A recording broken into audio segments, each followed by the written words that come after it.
टिपकाइ गोजौ फरायसालिनि फरायसुला फरायसुलिफ्रा जल जीवन मिशननि दै बाहायनायनि सांग्रांथि फावथिना दिन्थिनाय। क'क्राझार जिल्ला पटबरजरा महकुमानि सिङाव थानाय टिपकाइ हायार सेकेन्डारि स्कुलनि प्रिन्सिपाल सुमन नार्जारिनि फरायसालिनि फरायसुला फरायसुलिफ्रा जल जीवन मिशननि दै बाहायनायनि सोमोन्दै टिपकाइ बाजार आरो खाथि खाला लामाफोराव बे फाव दिन्थिनायजों गामियारि रायजो राजानो बोरै बाहायनांगौ बेखौ फोरमायनाय जायो। मख'नो गोनांदि गोग्गो दै लोंनायनि बे फावथिनानि हाबाफारिखौ दैदेनो दिपक देबनाथजों लोगोसे माइनाव बसुमतारी, बेनाजिर आखतार, सिदिकुइ मोनहा। लोगोसे फाव दिन्थिनायाव अनसुमा ब्रह्म, साबित्रि ब्रह्म, प्रिया साहा, आकाश कुर्मी आरो गोबां फरायसुला फरायसुलिफ्रा बाहागो लाबावो। दैनि गोनांथिखौ बाहायनाय आरो जानला मोनला दै गारनायनि सायाव बे फावथिनाखौ दिन्थिनायनि थाखाय गोबां रायजो राजाफ्रा बे फाव दिन्थिनाय हाबाफारिखौ नुनानै बाख्नायदों आरो गोजोननाय जासिनायखौ नुनो मोननाय जादों।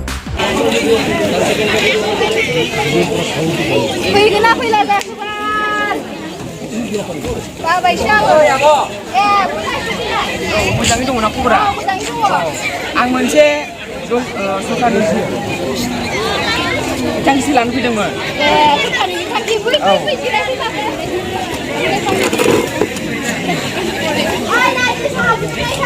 दे आब' साहाखौ नांगौलायला। मानोसै एफा मोजां सरकारनि बिथांखि लाना फैबाय नोङो साहाखौ लोंना जाबाय। आं सरकारनि बिथांखि लाना फैनाया जों रां मोनगोन। आब' आंथ' रां होनो फैयाखै। माथो? आङो जल जीवन मिशननि मोनसे खेबसे होनो फैदोंमोन। खेब? औ मा खेब?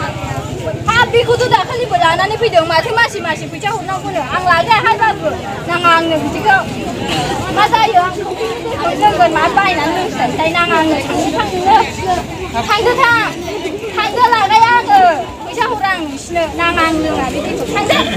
माबायदि मानसि फैयो थांदोहाय नाङा होनबाय थांदो। सानथि लाबोआलाय बेनि फिथाइखौ नायफिननो।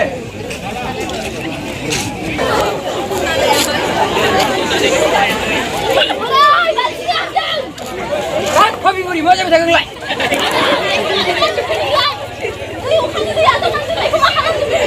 जावनि एसे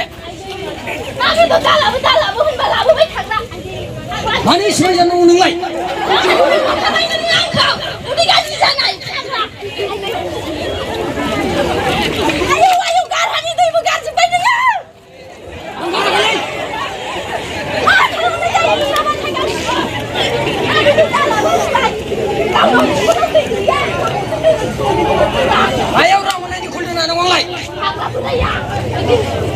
भाब सुरिया जासोना लाबाय दाना आंनि नै उदै गाज्रि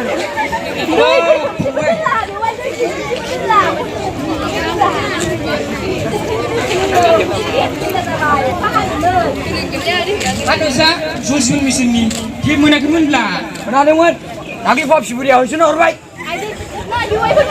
मासे बेखौ माबाबा लागायबा फैसा हरनांगौनो। हरनालै बेवाय हरनाङा। माथो? फुख्रिनि दैखौ लोंगोनहाय बेवाय नाङा जोङो। नै बेवाय मोनसे खोथा फुख्रिनि दैखौ लोंनाङा 12 मासाव 12 बार बेमार जायो नो बुरि।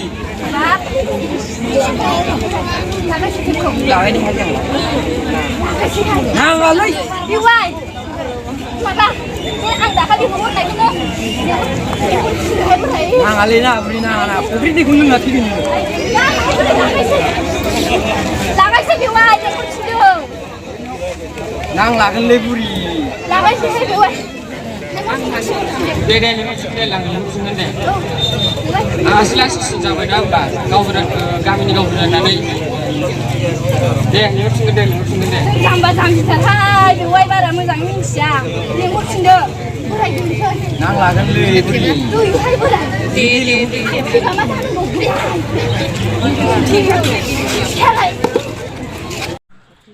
आच्छा नानि नोंसोरो दिनैहाय टिपकाइ बाजारावहाय मोनसे प्रग्राम बा हाबाफारि लानानै नोंसोरो मोनसे ड्रामा सिस्टेम देखायदों बेनि सायावहाय नोंसोर मा बुंगोन?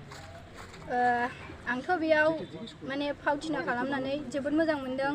मानो होननानै बुङोबा सार मेडाम मोनहा जोंनि माखासे रायजो राजाफोरखौ बुजिनो रोङै जेन'बा जोंनि जल जीवन मिशनखौ दा गामि गामि टेप होगासिनो बेखौ बुजिया दैखौ नाङा फाङा हगारनानै दोनो। बेनि थाखाय मेडाम मोनहा आरो सार मोनहा जोंखौ गामिनि रायजो राजाफोरखौ बुजायनो थाखाय दिनै बाजाराव फावथिना देखायहोबाय।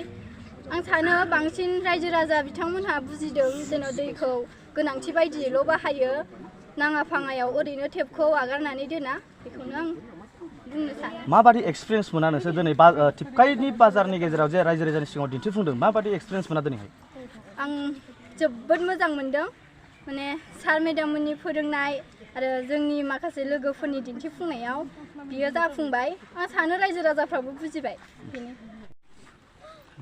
आच्चा बायदेव दिनैनि जल जिबननि प्रग्राम मिशन बेखौहाय नोंसोरो टिपकाइ बाजारावहाय हाबाफारिखौ लादों बिनि खेथ्रआवहाय मा बुंगोन जोबोद गाज्रि बोथोरनि गेजेरावबो जोङो बेखौ आबुङै खुंफुंनो हाबाय जल जीवन मिशननि सायाव सांग्रांथि बादा महरै जोङो लामानि नाटकखौ दिन्थिफुंदोंमोन टिपकाइ हायार सेकेन्डारि फरायसालिनि फरायसुला फरायसुलिफोरखौ लानानै थ' बेनि थाखाय आं जोबोद गोजोननाय मोनदों नोंथांमोनहा मा प्रटेक्टफोरखौ लानानैहाय बे जल जीवन मिशननि पार्टिसिपेटखौ खालामा आरो बेखौ फोरमायजोबनो हागोन नामा थारमाने जोंनि टिपकाइ ओनसोलनि रायजो राजाफोरा बे सरकारा जे दा गामि गामि जल जीवन मिशननि बेखौ मावफुंनो हाबाफारि लादों आसनि मोनसे लादों बिथांखि बेखौहाय रायजो राजाफोरा एसेबां सांग्रांथि गैया दैखौ ओरैनो नस्थ' खालायनानै दोनो दा बेनि सायाव जोङो सांग्रांथि होनो थाखाय